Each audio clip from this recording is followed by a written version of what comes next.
And are you refreshed? Good. Now what? Sorry. What are you guys drinking? It's the water, I'm telling you. Hold still so we can figure out where to put this. There you go. So, when we booked this is my very, very first trip ever. I've been listening to you for about 3 years. But my life's been crazy. It's gotten better and better.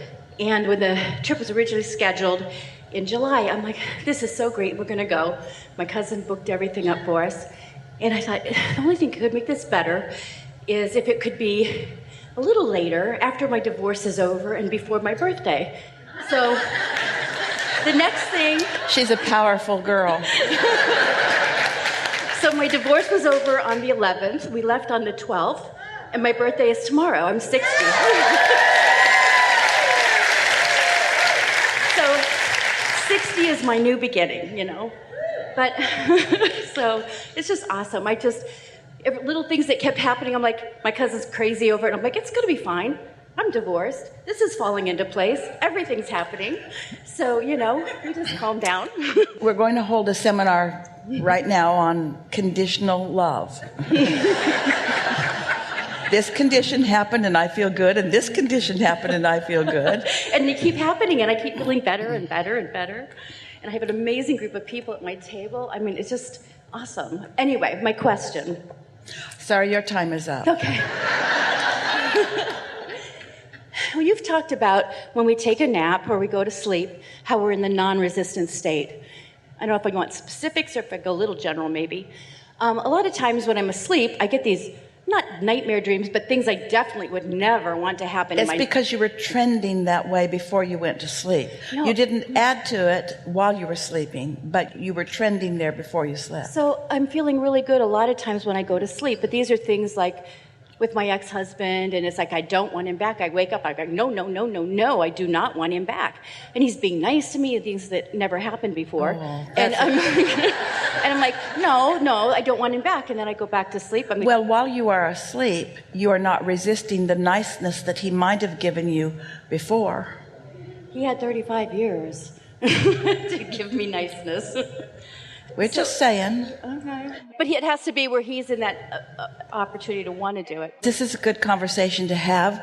We really do want to develop this conversation about you're in the room and someone else comes in the room and what your mix of vibrations is all about.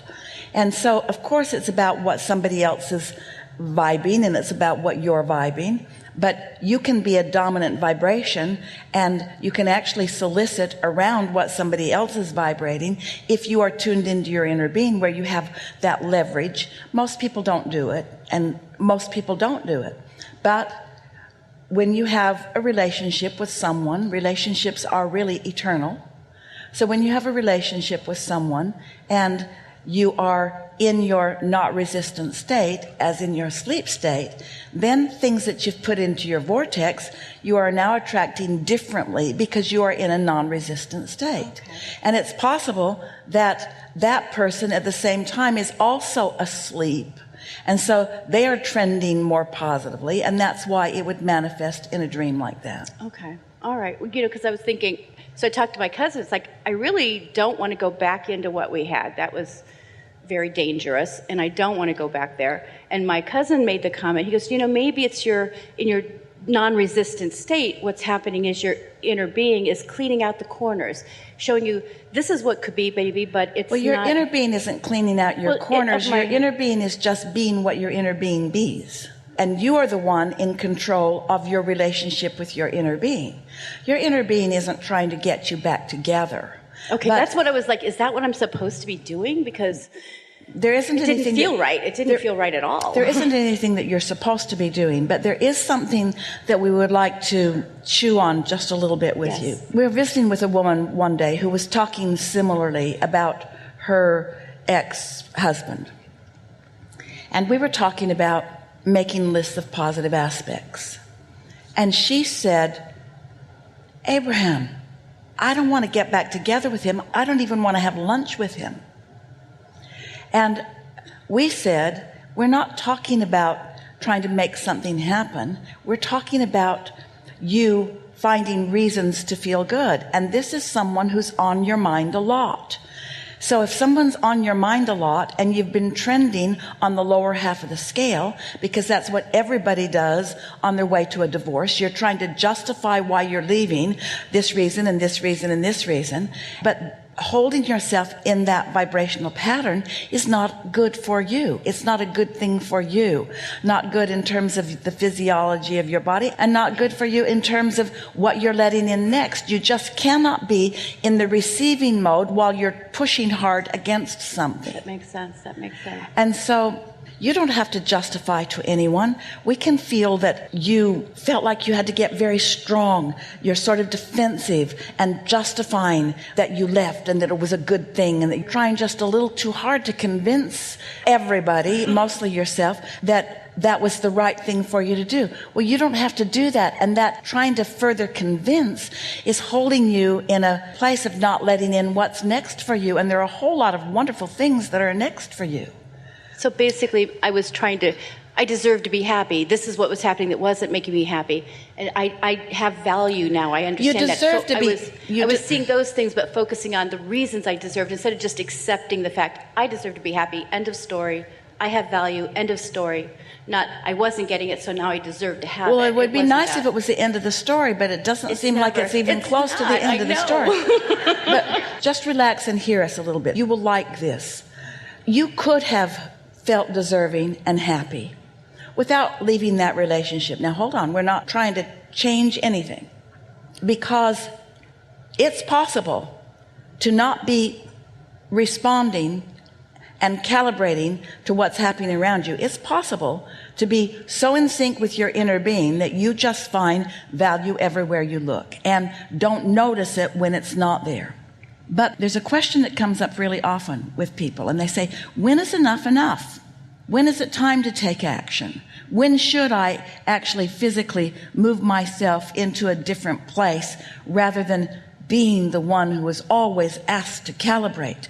Abraham, I get so tired of you always laying it at my doorstep and putting it on my plate.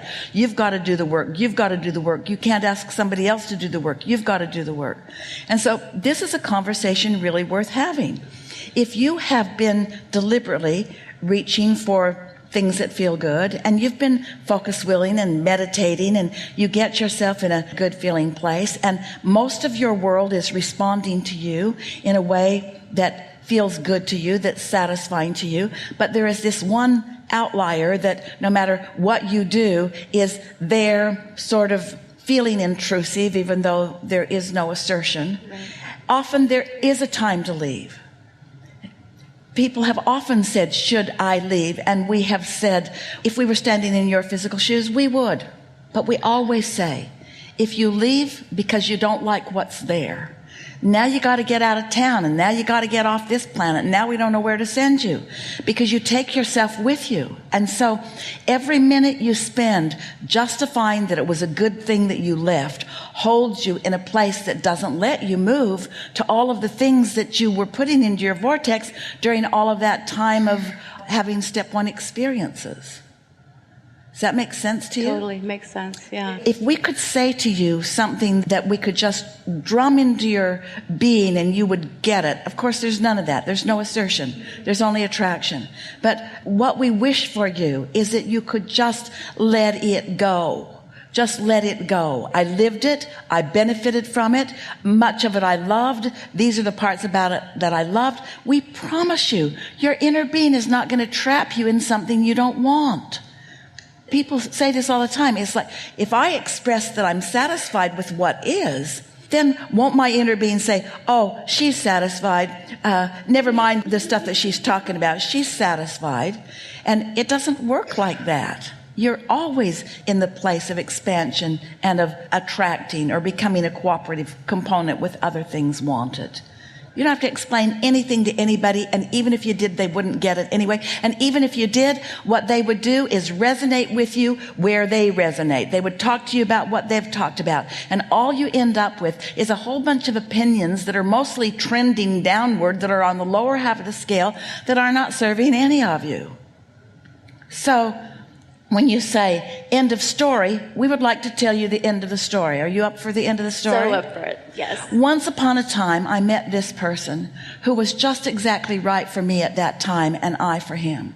It was really good co-creating.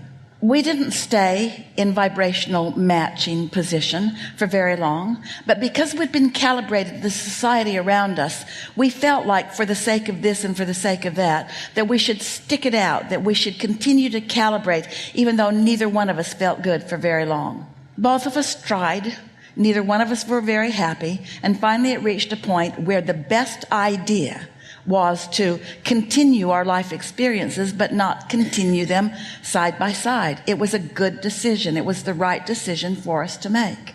And now, this person is still and will forever be in my life experience. So many things that I am are a result of that experience that we had together. So many things that he is are as a result of the things that we had together. We are both so much better off. We are so much more evolved as a result of what we had together. And I will forever feel thankful for that time that was just right while it was just right. And when it was no longer just right in that way, now it's just right in another way. Now it's just right in another way. That's what it is. Yeah. That's what it is. There. Enough? Thank you. Yeah.